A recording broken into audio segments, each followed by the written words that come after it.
most welcome guests, fellow Toastmasters, thank you. There I was, standing at the front door. My heart's beating 100 miles per minute. My legs felt like linguine. I wanted to walk away, but I couldn't because my legs just wouldn't allow me to walk. I was standing at the front door meeting my girlfriend's parents for the first time. I rang the doorbell. Ding dong. Sweating like crazy. Her mom opens the door. Mohammed, we've heard so much about you. Come on in. Welcome. I felt a tepid greeting as soon as I came in. Her father was sitting on the couch. I just imagined before I walked in he was going to be cleaning his shotgun, staring at me like one time.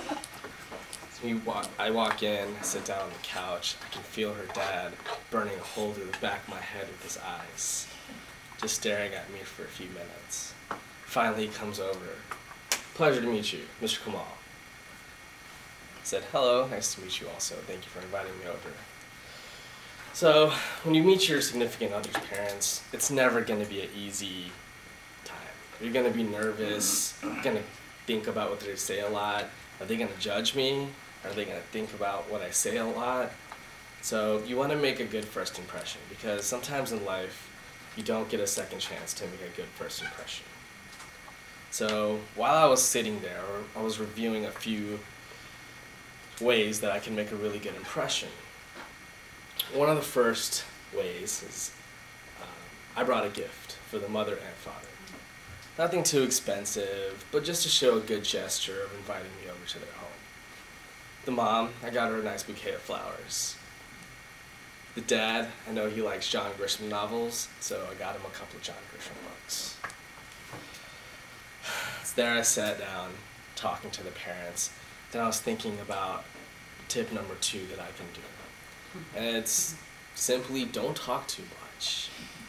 You're at someone's home, you're getting to know them better. You know, the wise, they listen more and they talk less. So I was just talking to the parents, asking them basic questions, safe topics, just trying to get to know them better, trying to get them to understand me better. So I wanted to be confident, poised. I wanted to make sure they understood that I'm not just another boyfriend who's just going to come by the house and they'll never see them again, that I really care about their daughter. So the mom invited me to the kitchen for dinner. And so another good gesture that I thought about was, you know, where I come from, if the cook does the cooking, the people that are consuming the food should do the dishes. So after dinner, I said, ma'am, can I help you with the dishes? And she said, yeah, that would be nice. And we enjoyed some dinner and we talked. They showed me to my room, which was the complete opposite from where my girlfriend's room was, and directly above the parents' room. So at that point I realized I should just stay in my room most of the night. And as long as I didn't paint their cat's tail with spray paint and call him Jinxie Cat, I should be good for the most part.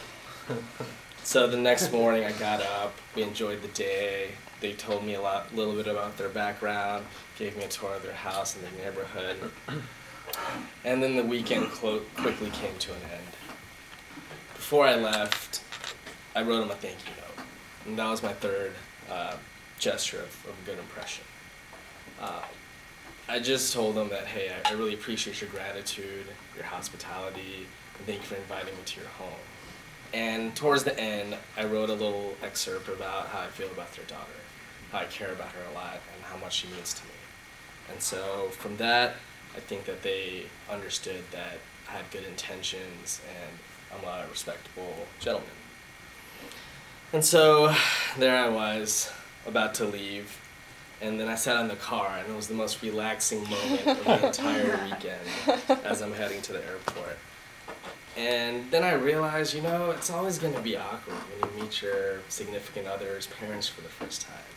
They don't know you, you don't know them. That's their, you know, their daughter or their son, so they want to make sure they're protective and they care about their child a lot.